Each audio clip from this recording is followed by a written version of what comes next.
کسی کو پہچاننے کا مطلب ہے معرفت. تو ہم نے کہا اگر ایسی معرفت ہے کہ پہچان لینا معرفت ہے تو پھر یہ وہ معنی ہے کہ جس کی نفی قرآن کریم نے بھی کی ہے. یعنی یہ معرفت وہ ہے کہ جو فائدہ مند نہیں ہے. معرفت کے 3 معنی. پہلی معرفت تو یہ ہے کہ معرفت ہوگی لیکن فائدہ نہیں ہوگا. دوسری معرفت وہ ہے کہ جو حاصل نہیں ہو سکتی.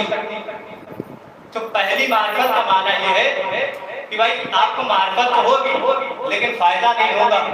اس کو قرآن کریم میں متعدد آیات میں بیان کیا گیا جس میں سے ایک آیت پڑھا بسم اللہ الرحمن الرحیم الذین آتیناہم الکتاب یعرفونہ کما یعرفون ابناءہم. وہ کہ جنہیں ہم نے کتاب عطا کی وہ اس نبی کو ایسے پہچانتے ہیں جیسے اپنے بچوں کو پہچانتے تھے. یعنی انسان اس قدر اور اس معیار کی معرفت نبی رکھتا ہے کہ وہ اپنے بچوں کی طرح معرفت رکھتا ہے. لیکن اس کے باوجود قرآن نے کہا پھر بھی منکر بن گئے. جب نبی کی معرفت اس قدر تھی اس معیار کی تھی کہ وہ اپنے بچوں کی طرح معرفت رکھتے تھے تو پھر اس کے بعد بھی منکر ہو گئے. یعنی ان کی معرفت اس معیار کے ہونے کے باوجود بھی نبی کے منکر بنے. بھائی دنیا میں انسان اگر کسی کو سب سے اچھا پہچانتا ہے کسی کو سب سے اچھا جانتا ہے تو وہ ہے اس کی اولاد. اس لیے کہ وہ اس کے اصل وجود سے ہے. اس لیے کہ اس کی اولاد اس کے سامنے پرواز چل رہی ہے اس کے سامنے پرورش پا رہی ہے. اولاد کو سب سے اچھا جانتا ہے. اللہ کہہ رہا ہے کہ نبی کو ایسے پہچانتے ہیں جیسے اولاد کو پہچانتے ہیں. اس کے باوجود نبی کا انکار کیا تو پتا چلا نبی کا انکار کیا یعنی جہنم میں چلے گئے. جہنم کی طرف گئے واسطے جہنم ہو گئے. اس لیے کہ نبی کا اقرار نہیں کیا. نبی کی معرفت ہونے کے باوجود نبی کا منکر ہو گئے. تو پتا چلا معرفت ہے لیکن فائدہ مند نہیں. اگر فائدہ مند ہوتی تو نبی کا انکار نہ کرتے تو فائدہ مند ہوتی جہنم میں نہیں جاتے. اسی طرح تاریخ اور مکتب میں ملا کہ شمر ملعون نے امام حسین علیہ السلام میں جب آخری وقت ملاقات ہوئی اور آخری وقت میں آخری لمحات میں یہ کہا تھا یا حسین اعرفک کما حق. اے حسین میں آپ کی معرفت ویسی رکھتا ہوں آپ کا حق ہے.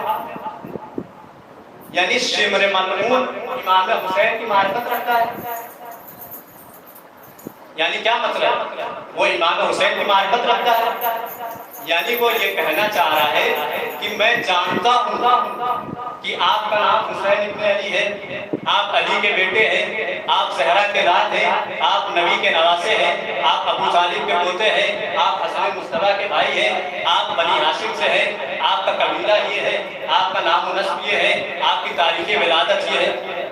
یعنی شمر ملعون معرفت رکھتا ہے لیکن پھر بھی امام حسین کو قتل کیا. معرفت کو سمجھنا پڑے گا اس لیے کہ قرآن نے کہا کہ نبی کی معرفت ہے بچوں کی طرح اپنی اولاد کی طرح معرفت ہے. پھر بھی نبی کا انکار کیا.